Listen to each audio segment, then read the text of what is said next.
Good afternoon, and welcome to another edition of Diatribes from the Voice of Doom.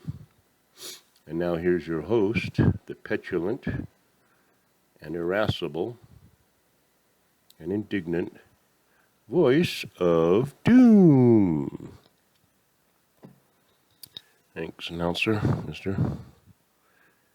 Thank you for doing a good job lately. I'm going to just go on. I don't really have much planned, just ranting. But I do want to stress some of the concepts that I went over earlier. The good, the bad, and the stupid. And what our perception is of the good and the bad and the stupid. Talk about what one tribe's perception of good and bad, or the basic nature of people, is different from the other, and how they switch around depending on the context. So let me give you an example of what I'm saying. Your average Democrat, liberal idiot pretty much feels that all Americans are bad at heart, and if given half a chance, they would all do the wrong thing. So we all need to be regulated, and we all need to be kept in line with our rules about masks and our rules about decorum and what we can and can't say, and what's politically correct today may be incorrect tomorrow. But yeah, all Americans are bad, basically. Give them an inch and they'll take a mile, and that's obvious because if you give Antifa an inch, they burn down the city. Now, by the same token, the Republican conservatives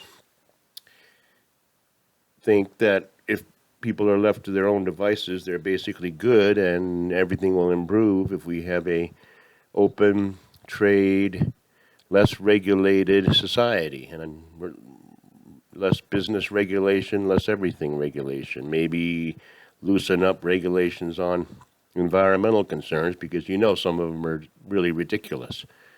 You can only have 1 part per billionth of some fly wing in your product, otherwise we'll shut your whole factory down or whatever. Or we're going to save the Mongolian skunkfish in this river, so we'll dam up all the water and not let anybody use it. So, regulations, people's nature. Okay, the Republicans think, if left to their own devices, people are basically good, Americans.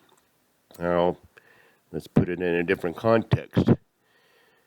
Apparently, everybody outside of America are good, saintly, and can be trusted and should be counted upon to run the show. That's according to the liberal idiots. Because right now what we have is we're hoping that the cartel will be reasonable at the border as they're vetting people and as they're letting people in. We hope that they will be judicious and reasonable as they, basically administer the border, because that's what's happening. They're good people. We trust the Taliban to be different than they were before. They learned their lesson from us being there for 20 years, and they're going to be reasonable. They're going to join the family of mankind, humankind, and be a very positive and vibrant force in Afghanistan, that they're going to uphold the rights of women and children and people that were against them and people that were in the Republican Army. That's what liberals think, The Taliban is in charge now, and we trust them to do the right thing. Now, Republicans think the opposite, or the right-wing whatevers. I mean, these people aren't to be trusted, and you can't say their basic nature is to do the right thing. That is wishful thinking. But I wanted to contrast the good with the bad, and I want to contrast how people act before there's a crisis and how they are never to be seen again after the crisis. Let's talk about the proxy head of the Democratic apparatus, Barack Barry from Punahou, freshman, little punk. I hope he's slept off his 60th birthday party and he's awake enough to turn on the TV set, because maybe he'll turn on the TV set and see that one of the people that he released a few years ago from Gitmo in exchange for some misguided soldier that didn't know what the hell he was doing. I mean, maybe he did, but he just wandered off his post and he got captured by the Taliban. And we had to trade. We didn't have to, but we did trade 5 major Taliban Al-Qaeda leaders for this one guy who was held hostage. I hope that the proxy leader is watching as Karula Kirkwa, who will be a household name in about a week, is sitting in the presidential palace looking around like, how did I get here? But now that I am here, yeah, there's going to be a pound of flesh to be ripped away from some carcass somewhere. I hope he's watching. And you know that when Petri dish was doing various things, by whose orders, I don't know, but there was always the proxy president, proxy leader, coming out and explaining very lucidly why this protoplasm is right and what he's doing, and he knows what he's doing, and everything that the Democrat side has done has been perfect. Now, I don't know. I could be wrong, but I predict that we're not going to see much of Barry over the next few weeks to months. I mean, we're not going to see much at all. And if we do, it's going to be very interesting. It'll have to be a one-on-one interview with Michelle, because that will be the only way that he can get away with even being on some sort of a medium where he's communicating, because what is he going to do now? Is he going to sit down there and defend anything? I mean, I don't know. I might run out of rage because it's just too obvious. It's too obvious how bad things are, and now what? I mean, you can't deny what's in front. I mean, yeah, you can. Actually, we've done it for years. We've denied what's in front of our eyes for years. And we've also cheated, and people have been delusional, and the electoral system is wrong. It should be dismantled completely. You can't have an entire population voting on leaders because they're not competent enough to make a decision. And they're not interested enough to make a decision. So it all becomes a popularity contest, and that's all it is. It's like, get your name out, put enough money in, get your name out, and hope that the ignorant masses vote, and then they vote for you because they recognize the name and they think they're politically savvy because they recognize a name on a ballot. It's wrong.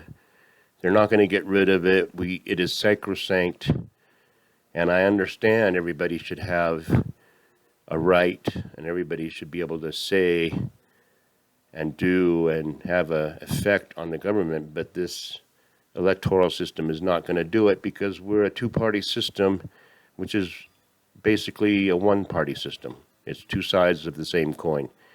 So no matter what people think they're doing, they're not making any change, and these guys are still on, some news saying when the election comes up, boy, the Republicans are going to sweep the elections. Oh, the Democrats are going to be out.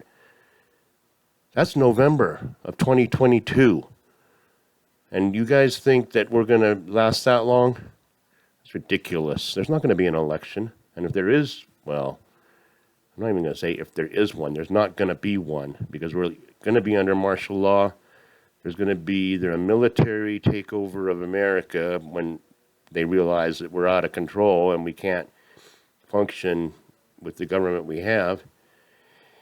And it better be a different military than we have under these, whatever they are, this eagle, hawk-looking, baggy-eyed piece of crap, really. Should be court-martialed today. They should arrest him and put him in the brig and court-martial him today, and they should take the Secretary of Defense and exile him to some Pacific island, someplace south of Borneo where they hate foreigners, no matter what color they are. You know the tribe I'm talking about. Yeah, they need to be ousted. They need to be arrested and ousted and discarded, and their name should be expunged from history. Well, we should keep their names so that people know what not to do next time. It's like, look at these guys, because they are the worst. They're so incompetent that it defies description. So we're not going to hear from Barry, and we're probably not going to hear from that Gorgon that we call a vice president, because what is she going to do? She's going to say, we're doing our best to get Americans out of there. I'm going to go back to Afghanistan again, because they're talking about, can we create corridors for people to get to the airport? I mean, what are you going to do? Build some super freeway? You know, now, after all is said and done, now let's, work on getting people into the airport so we can get them the hell out. And Tucker yesterday, I don't know, I kind of disagreed with him. At the end of the thing, maybe there were points to be made, but when he kept saying, we have to worry about Americans first getting out of there, and then we'll worry about the Afghanis and if, refugees, and it's all political to get Afghanistan refugees, and it costs more to get a refugee because we have to pay for all their stuff because they're just leaving. There's a refugee, and then there's an illegal type that may as well be a refugee because they got nothing. And they come to America, and they're let in, and it's like, where's your uncle live now? And they're refugees, in a way. So distinguish refugee from an illegal, what have you, it's going to cost billions. And everybody that doesn't belong to the Taliban is a refugee in Afghanistan right now. So what's to be done? Pakistan, India, China, Soviet, or Russia, they're on the borders and they're going to take the refugees because the Taliban are vicious. And actually they're aligning themselves with the Taliban, so any motivations they have may be suspect. It's kind of a disjointed lecture this time because I'm really going all over the place because I can see the mess. And the mess is a labyrinth of oozing tentacles that just stretch all over and choke you to death. And time is getting short, so I'm going to have to get more into the big picture. And by big picture, I mean raw, rampant destruction, because there's going to be terrorism like we've never seen before. And that's an absolute fact. And half the terrorists are going to be people that were on our side that feel betrayed. They're going to be really pissed, especially when their wife or kid is stoned to death. And they are going to be like, I hate America with a passion. I hate America worse than the Taliban could possibly hate America.